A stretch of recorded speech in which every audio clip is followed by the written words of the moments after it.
Hello, everyone. Welcome to this week's episode of Catholic ReCon, testimonies from reverts and converts. I'm your host, Eddie Trask. This week's guest is a convert, Gary Wagner. Welcome to the program, Gary. Thank you, Eddie. Appreciate that. So, we're going to get into this in your story, a connection to Mr. Thomas Merton. And I thought it'd be interesting to read a quote from Thomas Merton that has been with me since I reverted to the faith. And the prayer, I'm not going to read the whole thing, but it's finding God's will. My Hmm. Lord God, I have no idea where I am going. I do not see the road ahead of me. I cannot know for certain where it will end, nor do I really know myself. And the fact that I think I am following your will does not mean I'm actually doing so. But I believe that the desire to please you does, in fact, please you. And I hope I have that desire in all that I am doing. I hope that I will never do anything apart from that desire. So, Yeah. Gary, yeah, I thought we'd I don't know. We'll see. We'll see how that That- kind of weaves into your story, but why don't you take us to the beginning of your faith journey?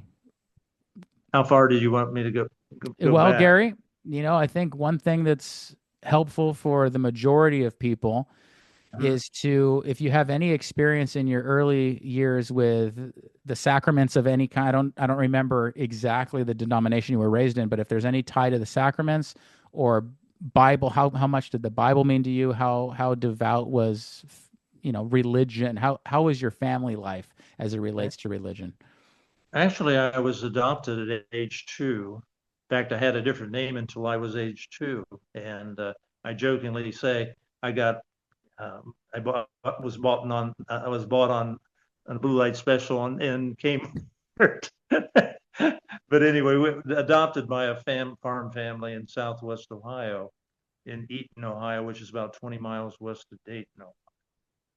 And they were solid Methodists and grew up in the Methodist church. Was baptized, of course, in the traditional Trinitarian fashion, at the parish in Eaton, Ohio. I was an acolyte, and apparently my pastor saw some sort of aspect of call in me or something like that. And he got me involved in a lot of the areas of the church, like acolyte, and he even allowed me to preach once in a great while. But so it was a Methodist upbringing that got me started. My Starting at what year? When were you preaching? Was that in teenage years that you were an acolyte? And Yeah, and I felt bad for the congregation now, thinking since I had been a pastor for quite a while, I keep thinking it was that I had to that they had to be submitted to my awful attempts to preach, but and I also was trained in music professionally, so I was a pianist and vocalist, and I also did brass at one time. But so I incorporated all those elements in the local church ministry. And my pastor went to Asbury College, which later became Asbury University. Perhaps you saw them on national news last year, where they had a national revival, and that's where I graduated from. And I was actually there in the 1970 for the first major revival. There was another revival that happened in 1970, and I was a student there, and it went on for about 2 weeks. And it was a very unique experience. The Holy Spirit was there, but during that time, I had a real fear of God. They had that revival spirit, which almost made people afraid of God. It's like God was going to get you. And I had to wrestle through the fear of God in my earlier years. can you unpack that just a little bit? The revival spirit. Um, what do you mean by that? Well, I like what there was a Southern Baptist minister and humorist who said, growing up, I used to go to church and get hung over hell like a weenie until I realized that Jesus came to seek me, not to hunt me. Got it. Yep. Yeah, which I think is a great quote. I had to realize that Jesus was not trying to keep score on me, but he really wanted to love me and to help me to grow in that love toward him. But it was hard at that time because I don't know if you've had any experience with the revival, Protestant revival, holiness sort of movement, but it was like the fear, like you better stay in line or you're in trouble, you know. But after a couple of years of college there, I was a music major. Had a chance to go to Ecuador, South America on a summer program. Actually, it was a mission program to Ecuador. And so I went down there, and of course, I got exposed a little bit to Catholicism, but it was not a pure Catholicism because there was the indigenous, they incorporated a lot of superstition in with Catholicism. There was the Inca influence. They had a mixture of Catholicism with a lot of legend, and kind of turned me off. You know, they had really some aspects of Catholicism I wasn't really comfortable with, but that was 1971. And I liked Ecuador so much, I went back in 1973 and I lived on my own for about a year and a half. And I taught conversational English as a musician. I played in a luxury hotel at night, was a teacher during the day. And it was my prodigal son sort of period of my life because I almost lost my life there. And one time I was playing in the hotel and I would go down to the casino during the break, and I used to talk to the dealers and the bartender. And I was sitting there, and a colonel from the Ecuadorian army walked in. He sat down next to me. He was drunk. He pulled out a pistol and stuck it at my head. And everybody in the casino was looking like, what's going to happen? Unfortunately, he put it away, but I'm not sure I would have been in a great place had he pulled the trigger. But I went through a lot of growing experience. I saw the needs of people there. And I basically said to God, well, I'm ready to go home now, whatever you want to do. I was having that moment of consecration, you might say. And I said, whatever you want, Lord, just don't send me back to Asbury. Don't. And I don't want to be a pastor. But guess what happened? Guess what Oh, happened? And when I went back to Asbury in 1976, there was a group of Nazarene youth who came through Asbury, and they were on their way to Gethsemane Monastery. And they said, "You want to go with us?" And I said, "Well, yeah, that'd be interesting." So I went with them, and that experience changed my life because during that time I met Patrick Hart, who became one of my very best friends. He was Merton's editor and secretary, and we had been friends for like 42 years. And he died back in 2019. And I miss Patrick very much. But it was through knowing Patrick, and since he worked intimately with Merton so all those years, that put me on a different sort of path spiritually, which I could never repay him for that. I learned about Louis in his religious life. His name was Louis, and I learned, not only the spirituality but who he was as a person. Patrick was great too. So Patrick edited all of Merton's books and publications. Anytime anyone wanted to write a book on Thomas Merton, they had to go through him. is that right? So Wow. he even gave me a copy. I even got a copy somewhere. I got a Xerox copy of one of Merton's works on war with all the typos and the scratches. Oh my goodness. So that changed my life. And that prayer you were talking about, that was his famous prayer about. And that's what it is for us. We don't know where we're going, and it says, but if I have a desire to please you, and I think he says, and I believe that in fact pleases you. So it's the desire to please God that's important. And if we have that attitude, he'll lead us along the right path, even though we have no idea where. Yeah, Sometimes. absolutely. So when you went to the monastery, I don't know how vivid that experience is. Was Oh, it very much. did you have any qualms at all with the Catholic faith? Did it seem like an organic transition towards the faith? How would you It describe that was, period? it was, but I was afraid to go toward Catholicism because, well, I think you were a former Protestant. You know how scary that can be. Uh, what your family would say, who are solidly Methodist, and friends, they thought like you'd really gone off the deep end. And I would write papers in seminary on monasticism, and I would go on retreats. And one counselor at my seminary, I ended up going a couple of years to Asbury Theological Seminary, right across the street from. And this one thought I had lost my mind because I would go on silent retreats at Gethsemane. And they later did the same thing. So I set kind of a precedent. They were all doing it. And one professor, great in homiletics, he said, Wagner's the Merton expert. If you want to know anything about Merton, ask Wagner. That's So, awesome. so I felt like I was not fitting in that world, but I felt like I needed to, yeah, I, I tried to jam myself into something that I wasn't really, That like, you were not really what? I didn't catch that. that I was leaning toward Catholicism, but I was afraid to make the plunge. And Methodism was a nice, comfortable thing.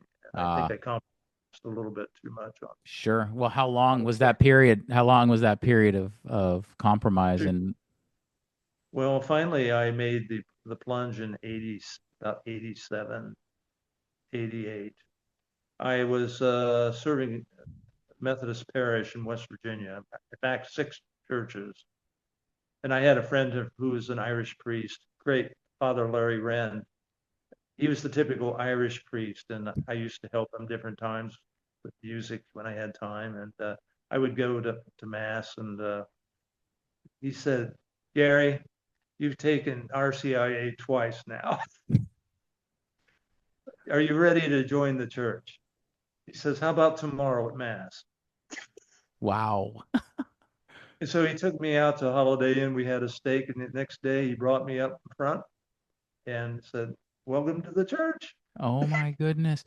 So I'm sorry, 71 was when you first went to the monastery. Is that accurate? 1976, 1976. 76 and then 87 is when you entered the church. Yeah, but I was still through music and everything because I was not able to locate employment. It was a Protestant seminary degree. I would still work with music and worship and helping out Protestant parishes because I tried to apply for a number of Catholic parishes, but it seems like they were always, uh, they were, the fact that I had been in a Protestant seminary, it was a little uncomfortable for them. So I, I, I had to kind of make a living.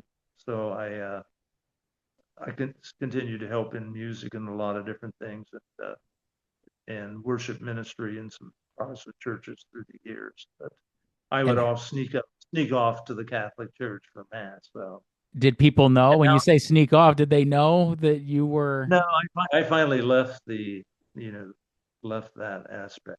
And, sure? yeah, but out of economic necessity, you know, that's what I did. Uh, Sure. right now, I'm retired, and I still help on Sunday a Methodist church with some of the music, like choirs and that sort of thing. But we go to mass on Saturday night. I married a Catholic. I had never been married till I was 66, and I had a retirement community, and I met my wife here, and she's Catholic. So we started going to St. Catherine of Siena on Saturday evening. And then I asked Father Mason, what should I do since I have this background in music and all that? He says, it's all right for you to help the Methodists, just don't take communion. Sure. So I got sort of his dispensation. Says as long as the mass, going to Eucharist is the main thing. He says you've been still given a ministry, in music, you should do that. But as long as you understand there are certain, which, You understand. Yeah. and I'm very happy that for 8 years I've been going to St. Catherine's with my wife, worshiping together. And I'm also a lector and do things. Beautiful.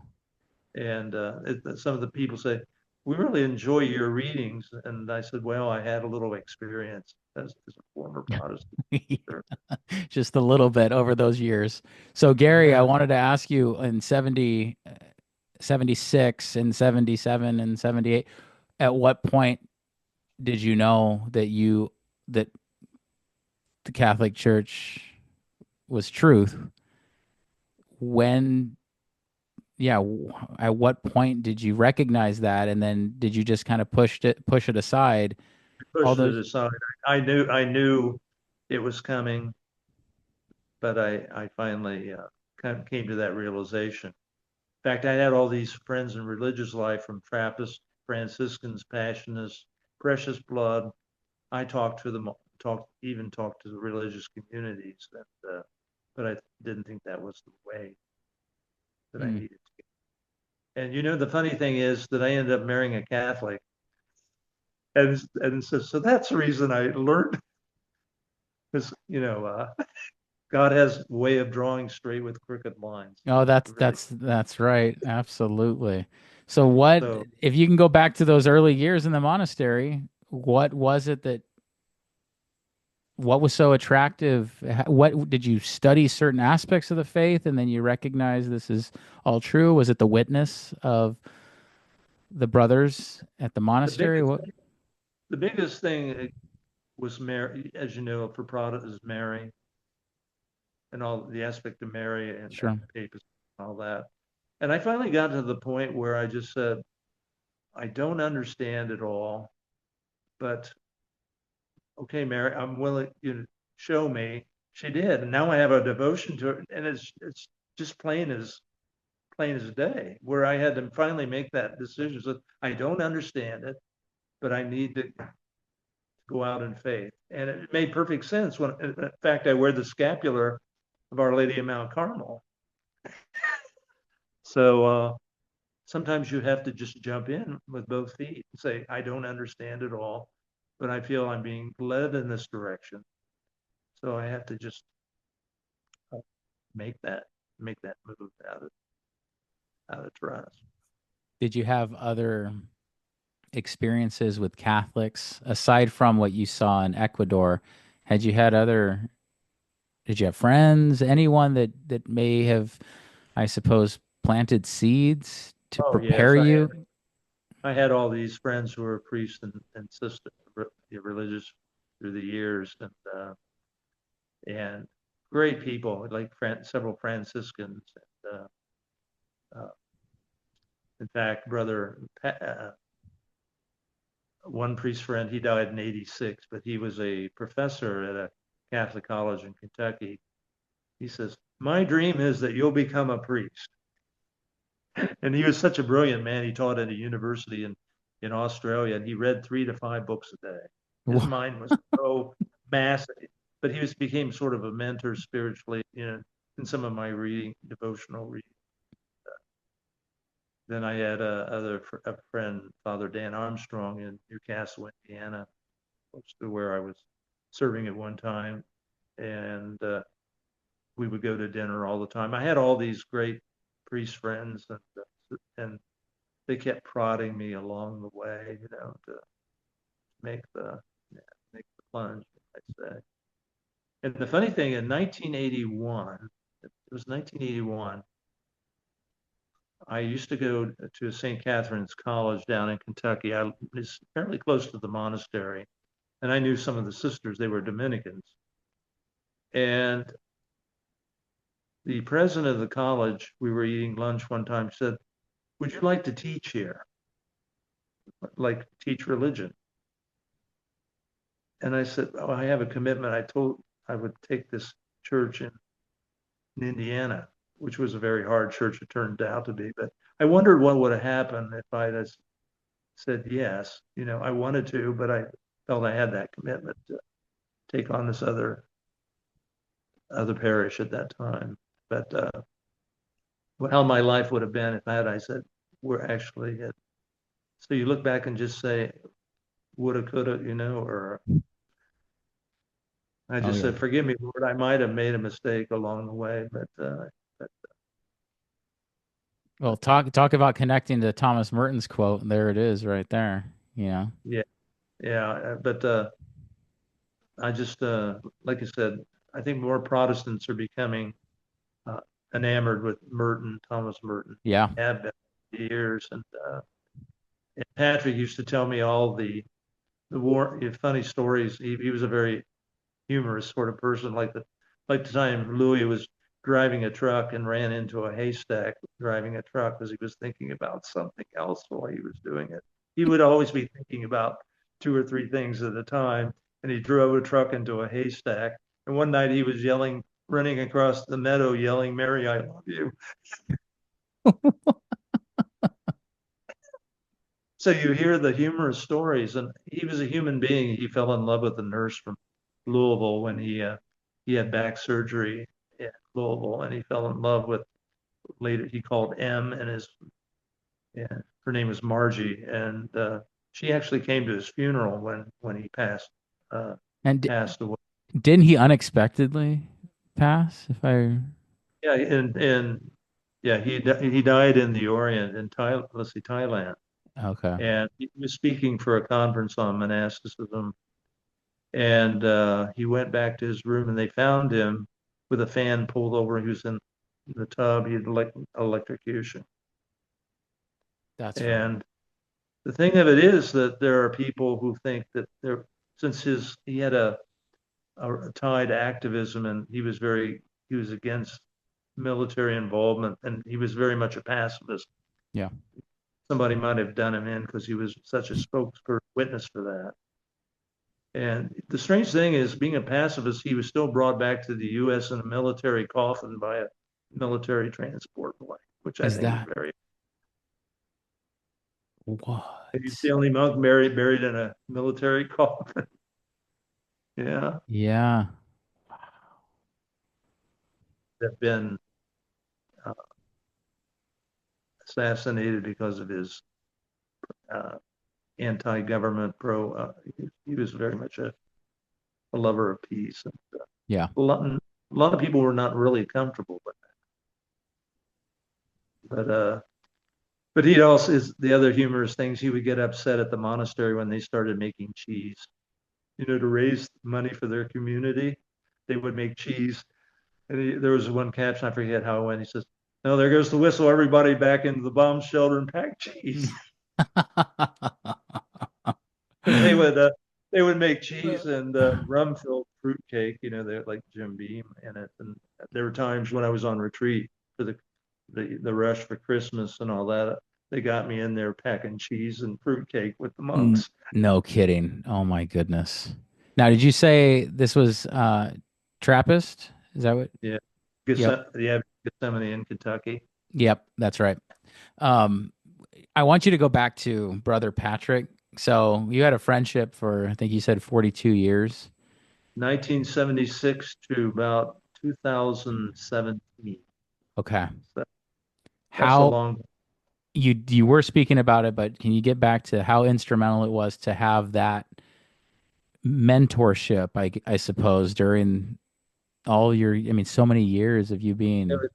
Everything, really, everything. Yeah. And he was, like I said, I think he would say the same thing. He was really one of my best friends, and we would go to dinner, and we'd weekends when I'd go down and visit him, we'd spend hours talking and going out to dinner, and we'd run around. I'd take him for rides in the car around the Kentucky hillside. We'd talk about just the things of God and just he had such a great sense of humor. He had kind of this impish smile about him that yeah, he could.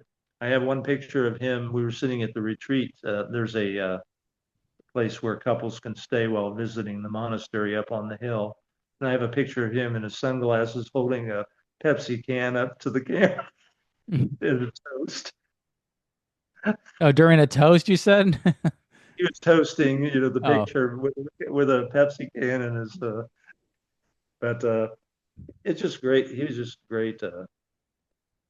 It's hard to tell you really the influence he had on my life. sure. And a lot of the other brothers too. There was one brother, Alfred, who he was a great person too. Brother Bruno. There's so many of them, and but I owe a lot, a lot to them. One of my profound spiritual experiences was I was staying at the monastery, the old guest house before they remodeled it, with the creaky pipes and the hissing and the steam pipes, and it was a winter's night, and I could just hear the wind howling through the tree, and you're alone in your cell listening to this, and it's just you and God. You can't escape. And it's very profound. It's like God speaking to you through that those moments of solitude and that profound. Yeah, that was I remember that with a lot of fondness. Those moments. And then I would sing with them in the choir. Since I'm trained in voice, they'd have me join the monastic choir. And I always loved the Salve Regina, especially at Compline, when all the lights were off except for the candles, and they did this traditional Salve Regina, which is very profound. Oh, I can only imagine hearing it.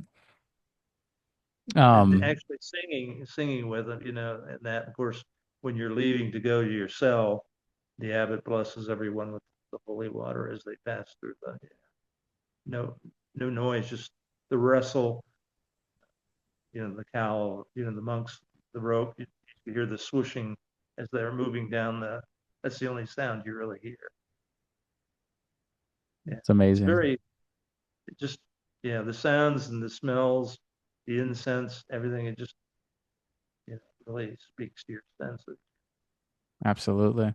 I wanted to ask you about the importance, because I keep coming back to Brother Patrick. I had read a little bit about Brother Patrick and his life. How important is it to have, first of all, you were incredibly blessed to know so many of these folks in your Catholic journey. How important is that for someone to have a mentor as they are learning about the faith, potentially stumbling while in the faith? How important is that? It's really important because it's a lonesome journey. I mean, you go through a lot of emotions, ups and downs, like, well, should I do this or not? Especially if you come from a family that's strongly Protestant. And, in the county I grew up, Catholics were very few. It's funny though, my girlfriend in high school was Catholic. Is that right? See, you definitely had some connections over the She years. came to Methodist Youth Fellowship with me sometimes, but yeah, there weren't that many Catholics in the county. It's sort of like back in that time, a Protestant dating a Catholic girl was, yeah, that was that was that was something that not always happened at that time. Yeah, Yeah. my county. Got to watch those Catholics. Yeah, That's what they tell me. Yeah. yeah. But it's important to have a mentor to walk through you in that journey. And, having a spiritual director is really important.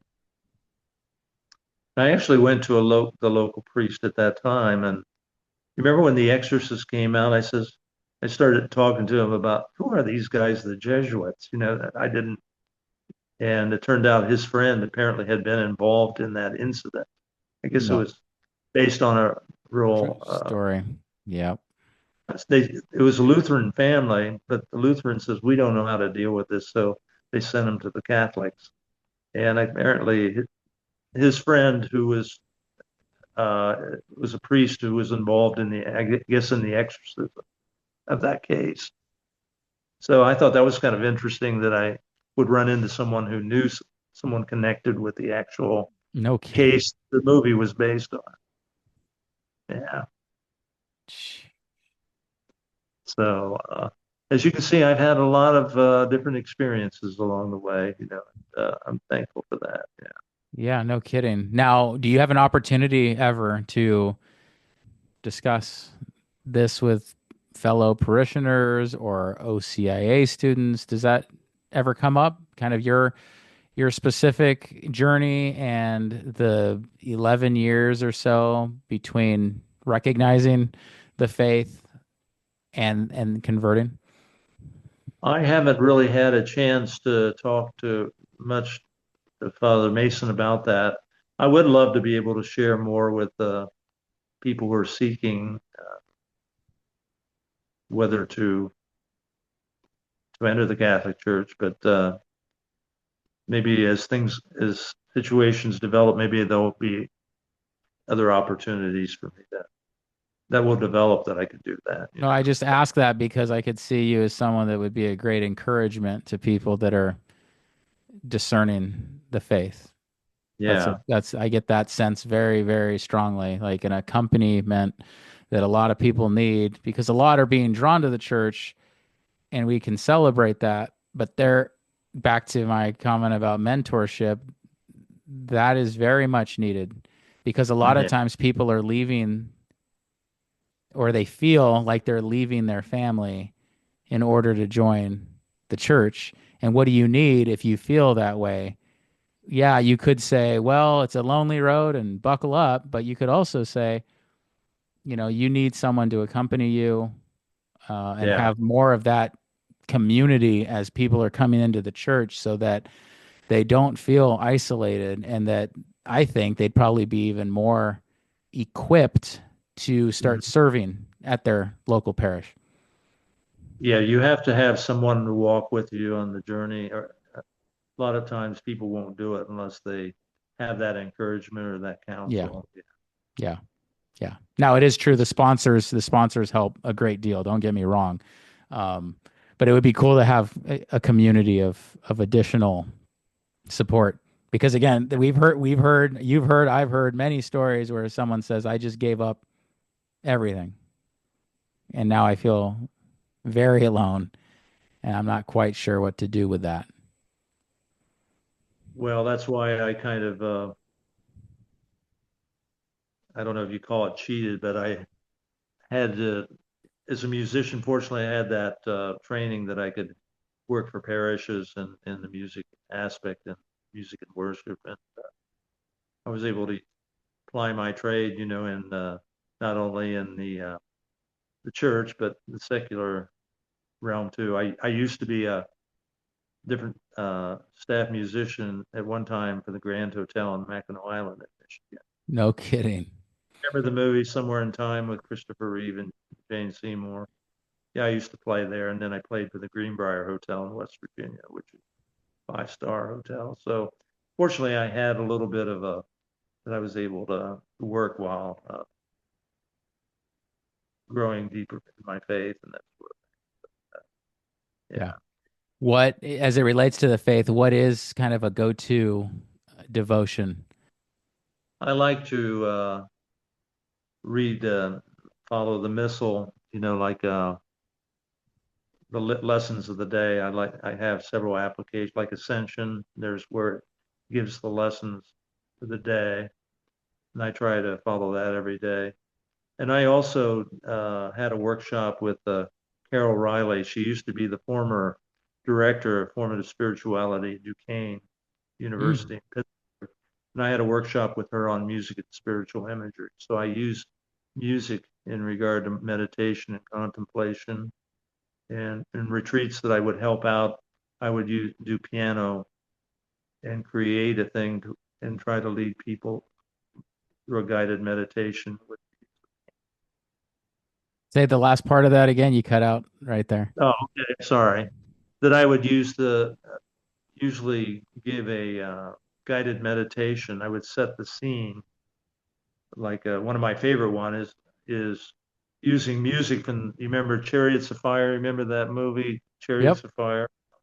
There's a very meditative, contemplative part in the music. And I would have people said, I want you to imagine being either by the ocean or your favorite body of water. I say, where do you like to go? Most people want to go to the ocean, you know.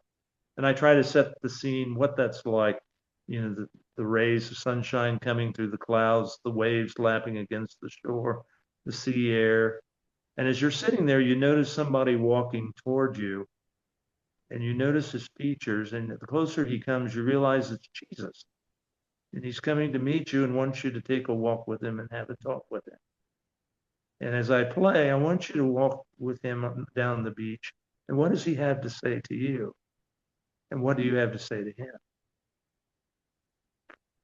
And people have very extreme, very emotional Oh, experiences through music and all that. oh yeah. I was gonna say the minute you started talking, I can only imagine the tears in that Oh, you room. Yeah. start, yeah, It, because it's very powerful. it's That, yeah. no, I was gonna say that is so awesome to hear because so many of us need someone to guide us. You don't know how to pause. We've lost many of us the ability to pause. So I can imagine if someone's been stressed for years or decades, even if they never can just sit and have someone even get them to that visual place, that's got to be so, so amazing. Yeah, especially when you say, while you're talking to him, what does he look like? What does his hair look like? What does his eyes look like? What is what is his expression? How do you feel as you look, where you really you set the scene where they have to, you know, where they're having that sort of intimate encounter in their head, and every time I've used that, I've had very God has used that in a very powerful way. So, and I use other things too as well. But Yeah. so retreats, I've been able to contribute with the use of music and imagery. No, it's really Hopefully, people. that's truly a gift. That's really cool. Gary, what was there anything else that you want to add? Anything that you think the audience should know about you or the journey or the Catholic faith? Please. Well, if I can be of help to someone along the way, or uh, be an encouragement, I'd love to do that. Or if a congregation, church, or whatever, if I can be of service in any way, I'd be happy to do that. I realize how important that was for me, so I'd like to be uh, able to offer that to other people who are in that question. What area, remind the audience, where are you located? I'm near Jacksonville, Florida, in a little Okay. town called Orange Park, Florida, which is about 15 miles outside of Jacksonville. Okay. So living in a senior community, actually, it's the fraternity, Loyal Order of Moose Fraternity, has a retirement home there. So myself and my wife, we live there, lived there about 9 years now. It's it's sort of like being in a monastery in a way because it's kind of a gated community, and it's like off from the rest of the world. It's right on the St. John's River, Oh, and it's funny. It's almost like I'm being a monk. And Patrick used to say, Gary, you're called to be a monk in the world. monk in the world. And so, in a sense, I am because we have a lot of seniors who are sick in the infirmary, and we have every level of care from assisted care to dementia, Center for Dementia. So visiting the sick and people will talk to you about their problems. And I help a lady dialysis.